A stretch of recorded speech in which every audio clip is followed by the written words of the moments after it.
primeros estudios que centran su objeto de análisis específicamente en los medios de comunicación de masas y los fenómenos asociados a su actividad se les ha denominado comúnmente como sociología de la comunicación de masas. Las teorías de la comunicación, tales como el control social, agenda setting, espiral del silencio y análisis del cultivo, son una base fundamental para comprender y desempeñar de la mejor manera nuestra carrera, ya que nuestro campo de estudio y práctica es en los medios de comunicación. En esta ocasión continuaremos hablando sobre la repercusión de los medios y cómo influyen en los procesos periodísticos y en el pensamiento de las personas.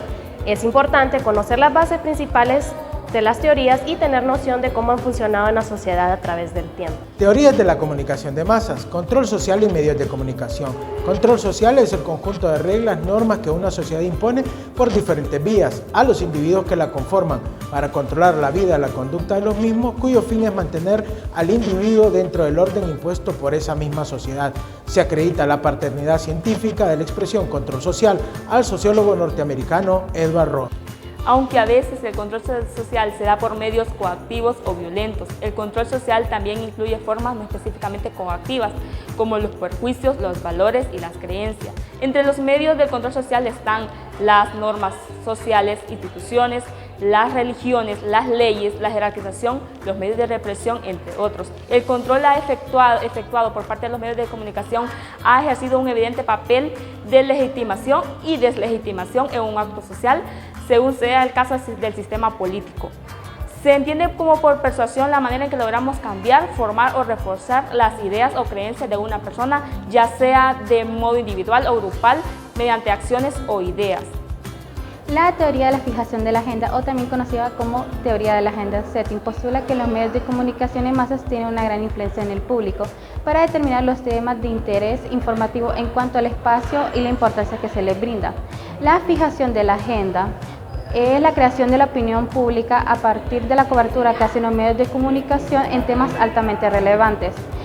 La teoría de la agenda setting, que en su traducción en castellano sería el establecimiento de la agenda periodística o mediática, dice que los medios de comunicación tienen una gran influencia en el público para determinar los temas de interés informativo en cuanto al espacio y la importancia que se le da.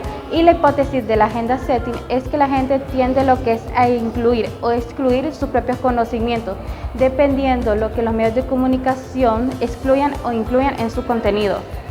En los primeros trabajos sobre el concepto de agenda setting se le conoce como tal a la capacidad que tienen los medios de comunicación de establecerse en lo que es la agenda pública. Este fenómeno se le conoce como la función de fijación de los medios masivos. De hecho, el trabajo que inició este tipo de estudios fue titulado como la Agenda Setting Function of Mass Media, producto de una investigación realizada en el año de 1968 y publicada en el año de 1972 por los autores McCobb y Schaaf. Al referirse a la agenda setting como una teoría, se cambia esa postura, ¿verdad?, que anteriormente se le conocía como función. Dice que actualmente muchos autores mencionan a la agenda setting como un tema de alta relevancia, pero que todo esto fue facilitado y con mayor comprensión al momento de publicarse el trabajo que hicieron McCobb y Schaaf en el año de 1972, debido a la eficacia que tienen al ser de manera sencilla y empírica.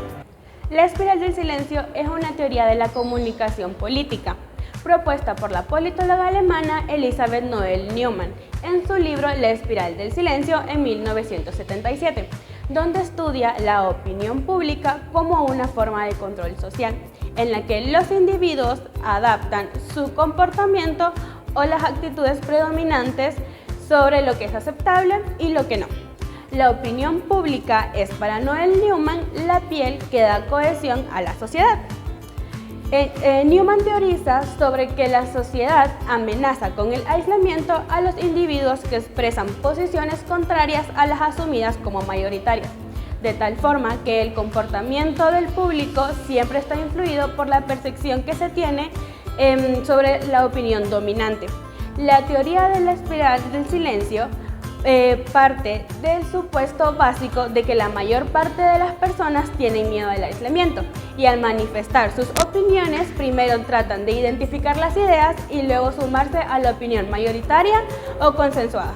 En esta disyuntiva, la principal fuente de información serán los medios de comunicación y estos definirían el clima de opinión sobre los asuntos de que se trate. Según la espiral del silencio, el hecho de que un individuo hable o se quede callado depende de las observaciones que ha hecho sobre la mayoría pública y decida cuál será su posición. Los medios de comunicación influyen en que la gente hable o no. En primer lugar, las personas son más valientes para apoyar públicamente una opinión si ésta aparece como dominante en los medios de comunicación. En segundo lugar, los medios ofrecen a los ciudadanos las palabras, los textos, los medios, los argumentos e ideas con las que defender las opiniones en debate. Generalmente habla de cómo se forma la opinión pública, el proceso, que parte de la observación se hace el individuo de su entorno social. La teoría del cultivo fue básicamente como una teoría de comunicación que servía como punto de partida para estudiar los efectos que la exposición prolongaba. A la televisión tenía sobre un modo en el que interpreta y se imagina lo que es en la sociedad. Este concepto es el permiso desde que al principio operaba la teoría de cultivo, era que cuando más tiempo pasaba usando la televisión, llegó a crear que la sociedad estaba como punto de reflejo en la pantalla. Dicho de otra forma, el hecho de que consumamos cierta clase de contenido televisivo hace que se asuma que lo que vemos ahí es representativo del mundo en que vivimos. Aunque fue formulada en los años 70, la teoría del cultivo actualmente sigue vigente con una pequeña variación, pues ya no se enfoca únicamente en los efectos de la televisión, sino también en los otros medios digitales, como los videojuegos o el contenido producido para el Internet. El control social tiene como objetivo mantener un grupo social en un orden formalmente aceptado que sigue unas reglas de juego, que promueven un estilo de vida organizado y libre de conflictos.